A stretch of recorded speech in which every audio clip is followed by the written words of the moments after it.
I'm Mary Saladino. I'm the mom to baby Henry. He's almost 2 years old. And Henry, my husband Anthony, and I live in Boston. So Henry was born at 37 weeks old. We had an entirely normal pregnancy. We had no indication that we were in for any kind of a surprise.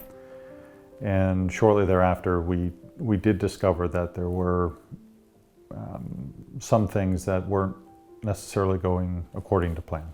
It was soon determined that something needed to be evaluated as it related to Henry's breathing. About 2 or 3 days after that, we put him under his play mat, and my husband Anthony noticed that his eyes were getting fixed to the right and that the right side of his body was stiff.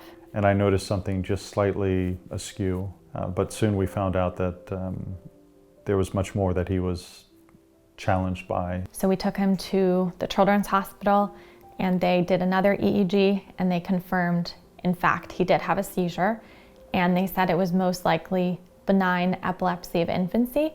A couple days after that, he seized again. We went back and they started to suspect that the root cause might be genetic. We met with the genetic counselor and finally she said, your son has a condition called AHC, alternating hemiplegia of childhood. It is unlikely that your son will ever walk or talk. So AHC is a rare disorder, but that affects quite a few children in a very severe manner. It really consists of episodes of hemiplegia, which means body weakness on one side, but it can at times also affect both sides at the same time. While many of these episodes, most of them are transient, and the weakness does resolve ultimately, during that time it can be very difficult for children to move, sometimes even to eat or even breathe. We have clinically available to us at this point, unfortunately, remains symptom management. And that has been shown in some studies to help either prevent some or shorten the duration of some of these alternating hemiplegia spells. Outside of that, in the clinical realm, there isn't really anything more specific that we are able to use that is more directed towards the genetic abnormality itself or towards AHC in general at this point.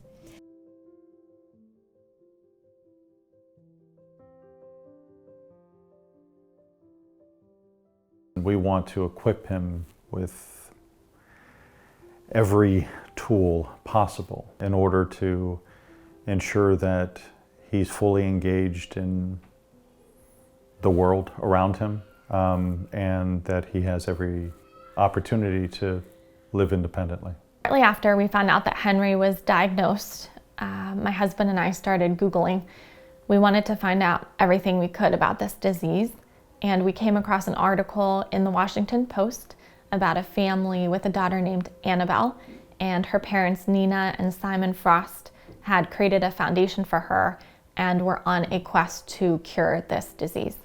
And we watched their video, we read the article, and immediately my husband looked up Simon on LinkedIn and sent him a message, and I think it wasn't even an hour later where he gave his cell phone number and said, call me, and we hopped on a call that day. My name is Simon Frost. I've been involved with the AHC Foundations for a long time. I am one of the board members of Cure AHC.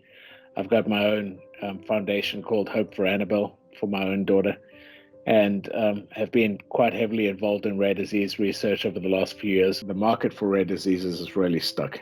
There's too much risk for pharmaceutical companies to develop therapeutics for rare diseases.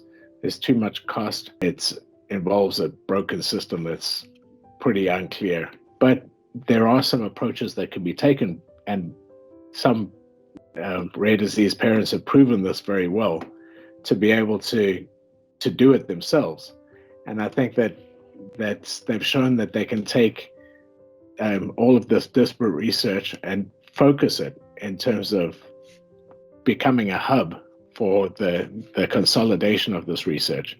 My cousin Rob, who used to be in the biotech field and is a scientist, mentioned a type of treatment to me called an ASO. So ASO stands for antisense oligonucleotides. And these are molecules that they're quite small, and they are designed in a way to enter the cell and attach to the targeted part of the RNA molecule. They can do several things to affect the transcription and translation. In its particular form, for example, that is affecting Henry, what we want to help that molecule, that protein, work better by correcting the way it gets folded. We have to intervene as early as possible, because later on there might be changes that have already occurred that we're not going to be able to reverse.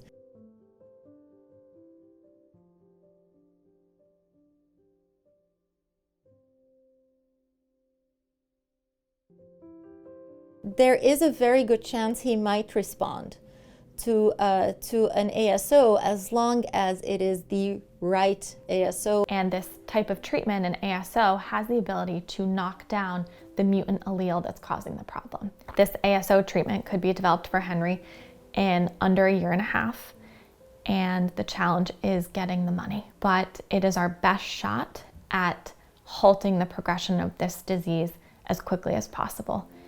Having that realization led my husband and I to decide to create a nonprofit foundation for Henry, appropriately called For Henry. And the goal of our nonprofit is to raise $3 million for this ASO treatment. We believe that if enough people are aware of AHC and invested in it emotionally and financially, that we can design treatments, not just for Henry, but for all other children with AHC. So when you identify treatment for one, it likely creates pathways to treatments for others, specifically within the AHC community, but potentially more broadly. This is an effort that we think is complementary to our support to other foundations.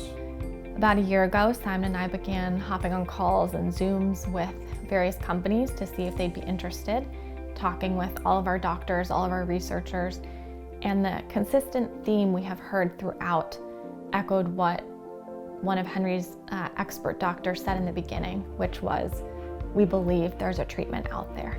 I think that we can get therapies within the next few years if we can keep on this trajectory.